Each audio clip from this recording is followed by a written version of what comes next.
If it piques your interest, I can tell you that this is better than all 4 Men in Black movies.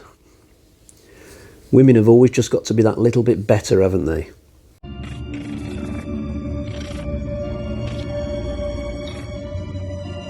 Hi guys, so before we get into it, a very quick reminder that you'll find all my other Hammer reviews in my Hammer playlist, and there will be mild spoilers today, although I will at least refrain from giving away the ending because I think that you should discover that blind if you've not seen this film before. So for my latest Hammer adventure, I decided to watch one from the more modern Hammer catalogue. If you're the sort of person who has steadfastly always refused to watch any of the newer Hammers because you just don't think they're going to match up to what's come before, I would at least encourage you to give this one a try, because out of all of the newer Hammers, this is the one which is most like all those classic 60s and 70s gothic horrors. Okay, there isn't a mummy or a Frankenstein involved, there isn't a Dracula, this is a supernatural ghost story at heart, but it's the style of the thing, the look of it, the feel of it. You get the classic haunted mansion with cobwebs in the corners and the elegant dining table with lots of fancy goblets and cutlery on it, classy looking paintings on the wall. You get the clip-clop of horses going through village squares, suspicious looking villagers peering out from behind the curtains. To give you an idea of the story, so we've got a guy called Arthur who travels from London to the northeast. Because he works for a solicitor, he's been given the job of going to this dead woman's house and sorting through all her paperwork so that the house can then be sold on. And then afterwards, this guy is going to go back to London again. But once he's actually in this village up north, he realises that the house is haunted and the villagers are hiding a secret and kids are being killed off. And so he's in a real pickle. The fact that he has to go from London to the northeast to begin with reminds me of the film Get Carter. And actually, just like in that film, Arthur spends a lot of this film being persuaded to just go home, not dissimilar to Michael Caine's experiences, but that is where the similarities end between the two films. Get Carter and The Woman in Black, two very, very different things. At no point during this does Daniel Radcliffe have phone sex with Britt Ekland just to take the edge off for 5 or 10 minutes. That's got to be said as well. Daniel Radcliffe was a big coup for this movie. He was obviously a big star from Harry Potter. I never used to think he was that good an actor in Harry Potter, especially in the earlier movies. I thought his acting was very, very shaky, as was the acting of a lot of the other child actors, to be fair. But I did think that Radcliffe's acting improved a lot towards the close of the Harry Potter series, and certainly by the time he got to this film, I think he had actually become quite accomplished at the craft. He is a little bit too young for this part.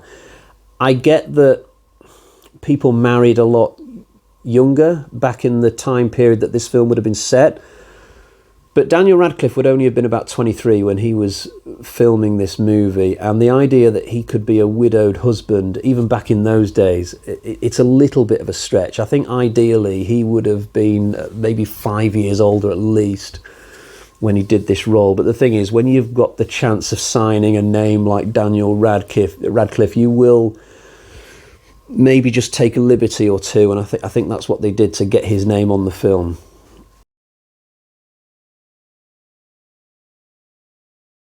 The film was directed by James Watkins, who I had never heard of until I started prepping for this video, but he not only did this film, which I have seen once before, many moons ago by the way, he also did a film called Eden Lake, which came out in 2008, which is just a brutal film. It's a British film, it's very hard to watch, but it's also very, very good. It's not a film that I go back to anymore because it's a difficult one to watch, in all honesty, but if you're a horror fan, it's unmissable. You've got to see it at least once. It's very, very memorable. You won't forget Eden Lake once you've seen it. This guy Watkins, he's also down to do a film called Speak No Evil next year for Blumhouse. He might have already got that film in the can, actually. So even though this guy is not a household name, even amongst horror fans, I would suggest, he's a very successful director if you look at his wiki page, and his best years might be yet to come. He does a very good job with this film. Not only does the whole thing look absolutely magnificent, but it's nicely paced as well. I love the slow build-up of Arthur journeying up to the northeast. It's nicely paced, but it's not too slow. You're never bored watching it. I love Arthur's train journey. We see him take 2 trains to get to his destination. The first one is on what would pass back in those days, I guess, for the main service that would run from London up north. It's the equivalent of our high-speed rail thing, I guess, that we're trying to put together in the UK at the moment. But this first train, which would probably cover most of his journey, it's really eloquent. The carriages look really nice. The decor is all prim and proper. It looks like the sort of train that you would want to ride on. It looks very first class. It looks lovely. And then the second train he has to take, I'm guessing from somewhere like Newcastle to the village by the sea.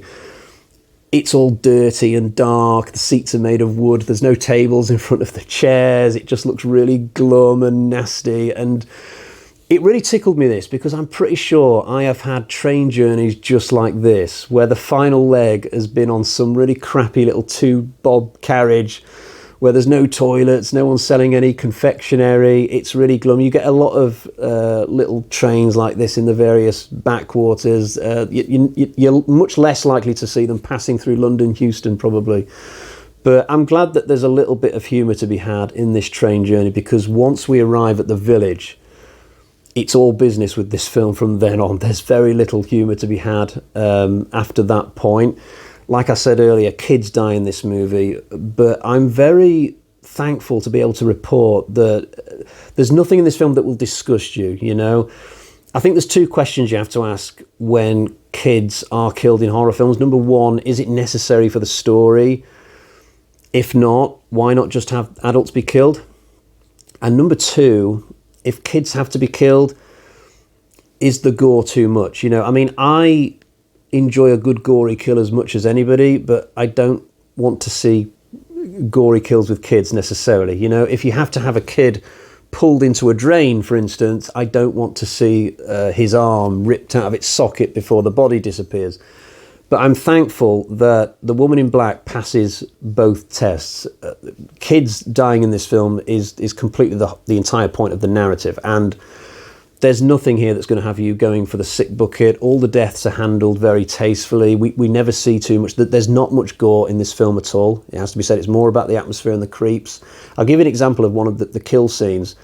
So near the beginning, actually, 3 kids just walk out of this window because they sort of get possessed by a ghost, but you never see the splatter. You know, we see the kids drop out of view and that's it, and we hear the distant scream of a woman who has presumably seen all the carnage down on the courtyard floor, but we don't see that, and we don't need to. It's horrifying enough what we have just witnessed with the kids going out the window in the first place. The last film I reviewed before this was The Nun 2, a similar kind of film to a point, but one thing I've always noticed when people are reviewing Conjuring Universe films is that they will often talk about the jump scares, and often in a negative light as well. Now, there are people who are fine with jump scares, and I would put myself into that category. I mean, I don't want to see them every 5 seconds, but in theory, I don't mind them, and often I will actually really enjoy them. But there are other people who are completely against them. They just think it's a really cheap form of horror. Now, if you're in that second camp, fine, but you might be interested to know that I can only remember 2 jump scares in this movie. A lot of the scares in this are constructed in a variety of different ways. Arthur looks out of windows at various points and sees distant figures, and that's kind of creepy. There's a moment where he turns around and there's something just forming gradually on a bed. But these aren't what I would call jump scares. There's very, very few moments that would qualify as that, whereas when I was watching The Nun 2 in the cinema last weekend, there were quite a few jump scares. The scariest scenes in this movie are certainly when Arthur is at the dead woman's house. That is when the woman in black is most likely to turn up. I do love the causeway that goes between the mainland and the house, this idea of a driveway that can disappear when the tide's in. Just a brilliant concept. We get secondary villains in this, in a way, with the villagers and how they are so desperate to block Arthur's investigations of the woman in black. But I think we get a good variety of characters in the village. We get people who help Arthur, people who don't want to help Arthur. There's one guy who will side with whoever pays him the most, kind of thing.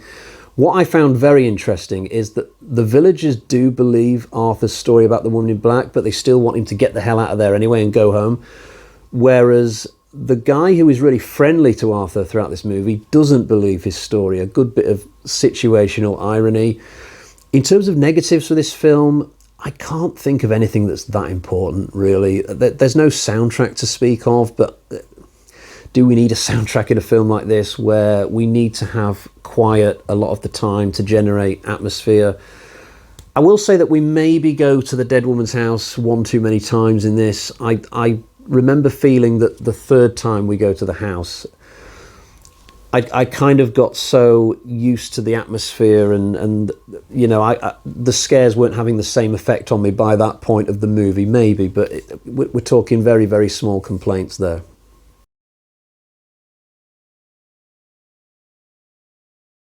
I'm going to move towards wrapping up now. I don't have a copy of this movie to show you, but if you want to see it, it's very, very cheap to do so, and there are multiple methods that you can use. Firstly, if you have Sky Cinema, this film is currently free on there. If you have a Sky package but you don't have Sky Cinema, you could probably rent the film for about £4. If you want to get a physical copy, these are very, very cheap to buy on eBay.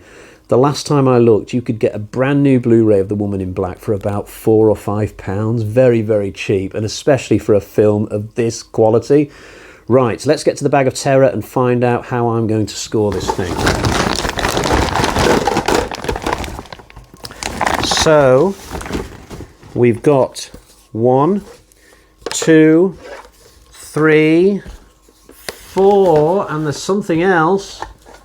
It's not another full one, it's a half. So we got 4.5 bloody axes out of 5. That is a brilliant score. This is a brilliant movie, and I'm curious to check out the sequel, The Woman in Black, Angel of Death. I've never seen that one before. Daniel Radcliffe doesn't come back for it, so probably it will be a lesser film in terms of its quality, but I'm still very, very curious anyway.